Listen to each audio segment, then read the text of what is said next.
My name is Mark Lakin, and I'm here with you to share my story and talk to you a little bit about the transformative power of travel. I have one of those stories. I'm a born and bred New Yorker, went to NYU, business school, law school, got the job at the Park Ave law firm, everything that I was believed and sold to be what happiness looked like. And I quickly found out on my first day that it was going to be anything but happiness.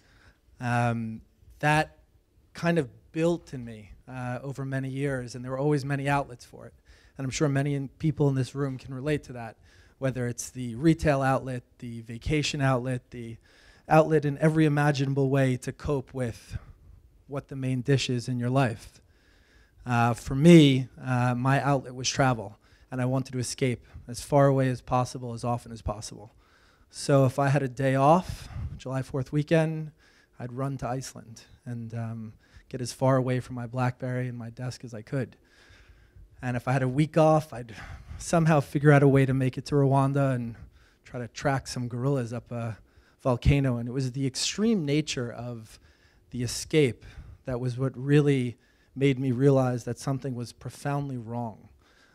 There was nothing wrong with chasing those things. They were incredible experiences. They were some of the best experiences of my life. But it was really obvious to anyone that knew me that there was an escapist in front of them, and I was becoming a master at it.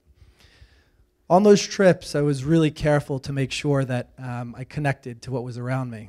I really made time to visit a local village in just about everywhere I could find in Africa, or connect to people in Latin America, study the language, really get immersed. And the one thing that I found was that no matter how good of a travel agent I found or what kind of local friend I had, that extra deep peace, I was so hard to find.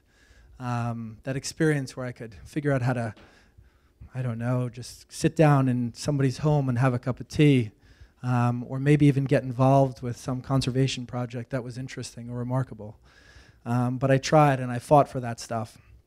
So now, 8 years into this law career, sitting down with my stepfather, and we're eyeballing each other across the table. About 20 seconds of silence at this point. And it was after a family occasion, everyone had left, and I just spent the last 30 minutes, well really the past 8 years, complaining about what a terrible life being a lawyer was, and how much I resented him for making me do it. And he looked at me and he said, "So you hate your life?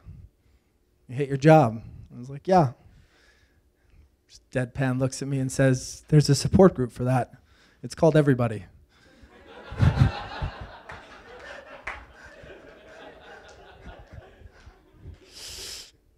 That idea really actually drove me.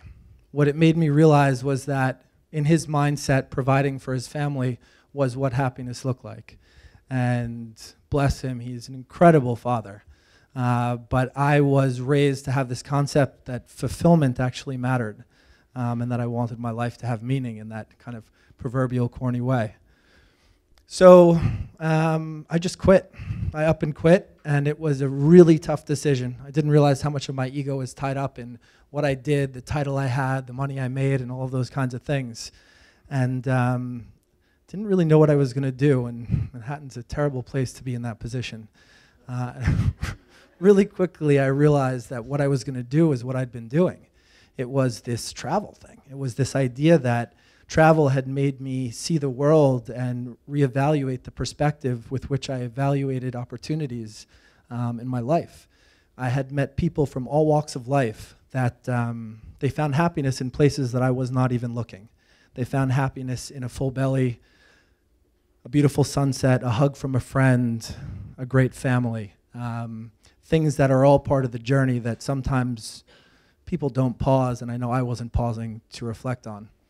So had a conversation, or many conversations, with my friend and now business partner Mark around the idea of what if we created experiences that were around the transformative nature of travel, where we got people really in there, where they got to really connect and go deep.